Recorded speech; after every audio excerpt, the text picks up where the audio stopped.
৩৩ বছর পর জাহাঙ্গীরনগর বিশ্ববিদ্যালয় কেন্দ্রীয় শিক্ষার্থী সংসদ জাকসু নির্বাচন ঘিরে সকাল থেকে তৈরি হয় উৎসবের আমেজ। সকাল ৯টার সময় ভোট শুরুর কথা থাকলেও কিছুটা বিলম্বে শুরু হয় ভোট গ্রহণ।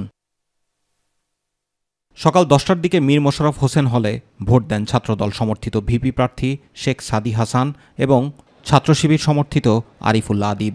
এ সময় ছাত্রদলের প্রার্থী প্রশাসনের বিরুদ্ধে একটি ছাত্র সংগঠনের প্রার্থীকে সুযোগ সুবিধা দেওয়ার অভিযোগ করেন। কাউকে জেতানোর জন্য অতিরিক্ত ব্যালট পেপার ছাপানোর অভিযোগও করেন তিনি। আমরা এও জেনেছি যে অতিরিক্ত যে ব্যালট পেপার ছাপানো হয়েছে, আমরা মনে করি এটা কোনো একটা গোষ্ঠীকে প্রশাসন আলাদা করে সুবিধা দেওয়ার জন্যই করেছে। যদি এইরকম কিছু হয়, যদি এইরকম কিছু আমরা লক্ষ্য করি, অবশ্যই জাহাঙ্গীরনগর বিশ্ববিদ্যালয়ের সাধারণ শিক্ষার্থীদেরকে নিয়ে অবশ্যই সেই অপশক্তিকে আমরা মোকাবিলা করব। তবে সাধারণ শিক্ষার্থীদের উপর আস্থা রাখতে চান ছাত্র শিবিরের প্রার্থী।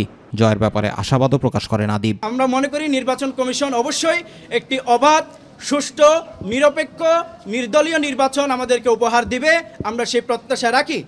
এবং যদি আমরা এভাবে একটি অবাধ, সুষ্ঠু, নিরপেক্ষ নির্বাচন উপহার পাই, আমরা মনে করি বাংলাদেশ ইসলামী ছাত্র শিবির সমর্থিত সমন্বিত শিক্ষার্থী জোট প্যানেল পূর্ণাঙ্গভাবে জয়লাভ করতে পারবে বলে আমরা প্রত্যাশা করি। অন্যান্য প্রার্থীরাও বিভিন্ন কেন্দ্রে ভোট দিয়ে তাদের পর্যবেক্ষণ তুলে ধরেন। আলহামদুলিল্লাহ, খুব ভালো লাগছে। আমি নিজেও একজন প্রার্থী, হল সংসদের কার্যকরী সদস্য। খুব মনোরম পরিবেশে ভোট চলছে, এখন পর্যন্ত কোনো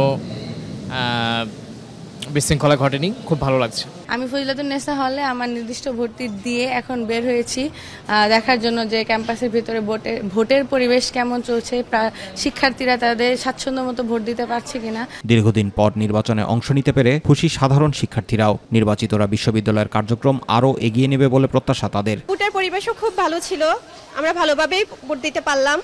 আমাদের নির্বাচিত যে প্রতিনিধিরা হবেন তারা তাদের ইশতেহার অনুযায়ী আমাদের জাহাঙ্গীরনগর বিশ্ববিদ্যালয়কে একটি সুন্দর বিশ্ববিদ্যালয়ে রূপান্তরিত করতে পারবেন ইনশাআল্লাহ। এবারের নির্বাচনে কেন্দ্রীয় সংসদের ২৫ পদের বিপরীতে প্রতিদ্বন্দ্বিতা করছেন ১৭৭ জন প্রার্থী। নির্বাচনে বামপন্থী, শিবির, ছাত্রদল ও স্বতন্ত্রদের সমর্থিত মিলিয়ে সর্বমোট ৮টি প্যানেলে অংশগ্রহণ করছে। মোট ভোটার সংখ্যা ১১,৭৫৯ জন। জুবাইর রহমান, মাই টিভি নিউজ।